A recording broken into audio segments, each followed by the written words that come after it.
السلام علیکم دوستو، آج کی اس ویڈیو میں ہم یروشلم شہر کے متعلق جانیں گے۔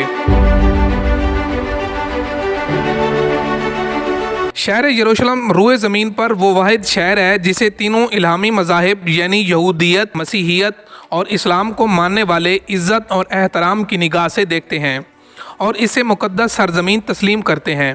یہ تاریخی شہر اپنے اندر مختلف قوموں کی تاریخ، عروج و زوال، جنگ و جدل اور داستانیں سمیٹے ہوئے ہے، جس نے قدرت اور انسان کے ہاتھوں تکلیفیں برداشت کی ہیں۔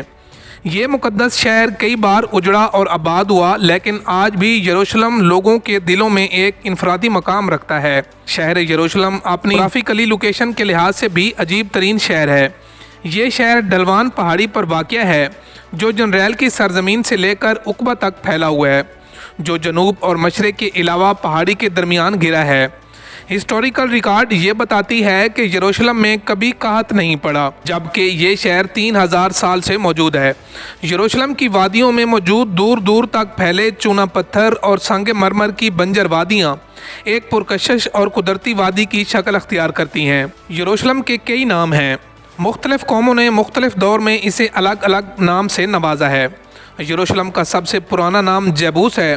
یہودی لٹریچر کے مطابق حضرت ابراہیم علیہ السلام نے اس شہر کو جرہ کہا تھا، اور بعد میں شیلم نامی بادشاہ نے 2000 سال قبل مسیح میں اس میں شیلم کا اضافہ کر دیا۔ اس طرح دو عبرانی الفاظ یعنی جرہ اور شیلم کا مرکب یہ شہر یروشلم کہلایا۔ اس کے علاوہ عربوں نے اسے سنہرا شہر یعنی گولڈن سٹی کا نام بھی دیا تھا، کیونکہ جب سورج طلوع ہوتا تھا تو اس کی کرنوں سے یہاں سنہری پتھروں سے بنے ہوئے مکانات جگمگا اٹھتے تھے۔ جب یہاں رومیوں کی حکومت آئی تو انہوں نے اسے ایلیا کا نام دیا تھا۔ اس طرح مسلم حکمرانوں نے اسے القدس کا نام دیا، جبکہ یہود و نصارہ نے یروشلم کے نام کو ہی تسلیم کیا، اور اس طرح آج تک اسے یروشلم کہہ کر پکارا جاتا ہے۔ انسانی یادوں میں دنیا کا کوئی مقام بیت المقدس سے قدیم اب تک معلوم نہیں ہوا ہے۔ اہل کتاب کے عقائد کے مطابق ایلیا وہ سرزمین ہے جس کے ذریعے انسان گناہوں سے پاک ہو جاتا ہے۔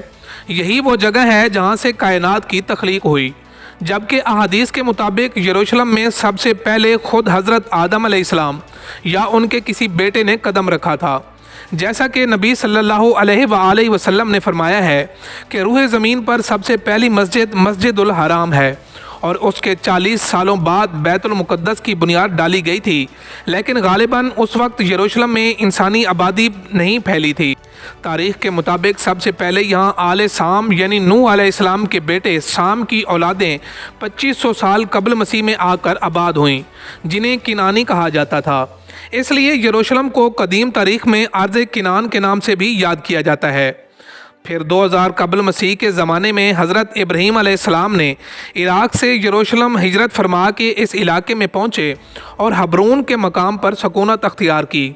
کتاب مقدس اور ابن کثیر کی روایتوں کے مطابق اس وقت یروشلم کے بادشاہ شیلم حضرت ابراہیم علیہ السلام پر ایمان لائے، اور اس طرح حبرون میں حضرت ابراہیم علیہ السلام کی طاقت اور قدرت میں اضافہ ہو گیا۔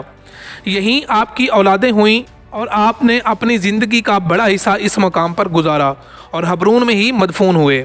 40 سالوں بعد حضرت ابراہیم علیہ السلام کے پڑپوتے حضرت یعقوب علیہ السلام نے اس جگہ خداوند خدا کو خواب میں دیکھا تھا، لہٰذا انہوں نے اس مقام پر بیت ایل کی تعمیر کی، جو یہودیوں کی پہلی مقدس مقام مانی جاتی ہے۔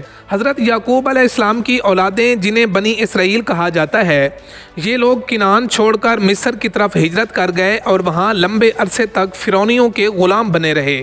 اس زمانے میں قوم عمالقہ نے ارض فلسطین اور یروشلم پر قبضہ کر لیا، اور جب موسیٰ علیہ السلام بنی اسرائیل کو لے کر مصر سے نکلے تو اسی ارض مقدس کا ان سے وعدہ کیا گیا جو بنی اسرائیل کو عطا ہونے والی تھی۔ اس وقت اسرائیلیوں کی تعداد 7 لاکھ سے بھی زیادہ تھی۔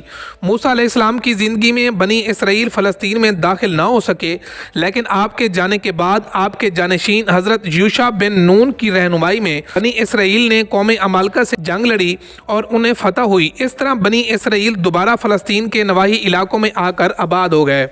داؤد علیہ السلام کے بادشاہ بننے تک بنی اسرائیل کا دارالسلطنت حبرون ہی تھا، کیونکہ اب بھی مرکزی شہر یروشلم پر عمالقہ کا قبضہ تھا، لہٰذا حضرت داؤد علیہ السلام نے 2 لاکھ کے عظیم لشکر کے ساتھ یروشلم پر حملہ کر دیا اور عمالقہ کو مکمل شکست دے کر یروشلم کو اپنی حکومت میں شامل کر لیا۔ یہیں سے یروشلم کی عظیم سیاسی تاریخ کا آغاز ہوا۔ حضرت داؤد علیہ السلام کے دور حکومت میں یروشلم کے ہمسایہ شہروں نے بھی بنی اسرائیل سے امن کا معاہدہ کر لیا۔ داؤد علیہ السلام نے یروشلم کے چاروں طرف اونچی اونچی فصیلیں قائم کیں اور بڑے بڑے چشمے کھدوائے گئے، پتھریلے وادیوں میں باغات لگائے گئے اور یروشلم میں عبادت کے لیے ایک ہیکل کی تعمیر کروائی گئی جس میں تابوت سکینہ کو بھی رکھ دیا گیا۔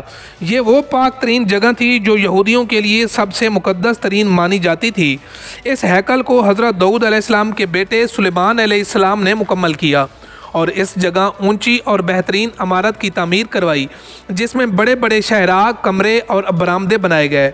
اس ہیکل سلیمانی کو مکمل ہونے میں پورے 13 سال کا عرصہ لگا۔ اب یروشلم بنی اسرائیل کا دارالسلطنت قرار پایا اور شہر کی شان و شوکت میں مزید اضافہ ہوا۔ شہر میں سینکڑوں نہریں کھدوائی گئیں، سڑکیں پختہ کی گئیں اور اس طرح یروشلم اپنے دور کا سب سے خوبصورت ترین اور عظیم تجارتی مرکز بن گیا۔ ماہرین کا دعویٰ ہے کہ اس زمانے میں یروشلم کا رابطہ دنیا کی عظیم ترین تہذیبوں اور شہروں سے تھا، جن میں وادی سندھ، مصر فارس اور میسوپوٹامیہ شامل ہیں۔ وادی سندھ کے شہر ہڑپا اور موہنجو داڑو سے اہل یروشلم سونا چاندی، ہاتھی دانت، مور مسالے اور کپاس کی تجارت کیا کرتے تھے۔ سلیمان علیہ السلام کے عظیم و شان دور حکومت کے بعد بنی اسرائیل رفتہ رفتہ سرکش اور نافرمان ہو گئے۔ انہوں نے تورات میں رد و بدل کر دی، پیغمبروں کو قتل کیا، یہوہ کی مورتیاں بنا کر بت پرستی کی ابتدا کی اور سود، زنا اور ہر طرح کے جرم میں مشغول ہو گئے۔ لہٰذا ان کی اس نافرمانیوں کے تحت بیرونی طاقتوں نے یروشلم پر کئی بار حملے کیے اور 1000 سال کی اس طویل تاریخ میں تقریباً 17 مرتبہ یروشلم پوری طرح اجڑ کر دوبارہ آباد ہوا۔ 5ویں صدی عیسوی میں اسلام کی آمد کے ساتھ یروشلم کی تاریخ میں ایک نئے باب کا آغاز ہوا۔ حضرت محمد صلی اللہ علیہ وآلہ وسلم نبوت کے 7ویں سال سفر اسراء اور معراج پر تشریف لے گئے۔ اس دوران حضرت محمد صلی اللہ علیہ وآلہ وسلم مسجد الحرام سے بیت المقدس پہنچے اور تمام انبیاء کرام کی نماز کی امامت کروائی اور پھر اسی مقام سے براق پر سوار ہو کر 7 آسمانوں کے سفر پر روانہ ہوئے۔ اس طرح کعبہ شریف اور مسجد نبوی کے ساتھ یروشلم کے بیت المقدس کو اسلام کے اہم ترین مقام کا درجہ حاصل ہوا۔ 16 ہجری یعنی 236 عیسوی میں حضرت عمر ابن خطاب کے خلافت میں بیت المقدس کو یہود و نصارہ کے ہاتھوں سے آزاد کرا لیا اور یروشلم اسلامی سلطنت کا حصہ بن گیا۔ مسلمانوں کے یروشلم فتح کرنے کے بعد کئی عرب قبائل وہاں آ کر آباد ہوئے اور کچھ عرصے میں یروشلم ایک خالص عرب علاقے میں شامل ہو گیا۔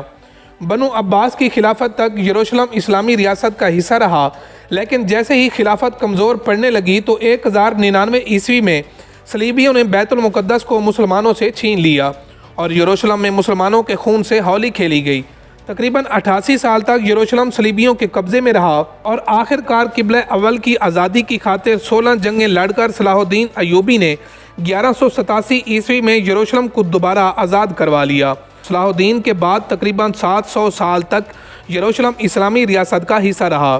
جہاں ترک عثمانیوں نے اس شہر کو خوب ترقی دی تو وہیں یہود و نصارہ کے لیے اس شہر کے دروازے کھلے رہے اور یروشلم نے پہلی مرتبہ تاریخ میں اتنے لمبے عرصے کے لیے امن و امان کا دور دیکھا۔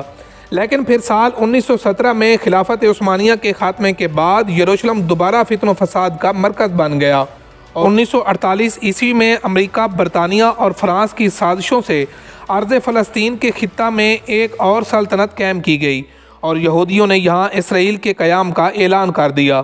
لہٰذا عرب ممالک اسرائیل کے خاتمے کے لیے میدان جنگ میں کود پڑے، لیکن یورپ اور امریکہ کے سہارے سے اسرائیل نے عرب ممالک کو شکست دے دی اور پھر 1967 عیسوی میں 6 روزہ عرب اسرائیل کی جنگ کے بعد یہودی یروشلم اور بیت المقدس پر بھی قابض ہو گئے۔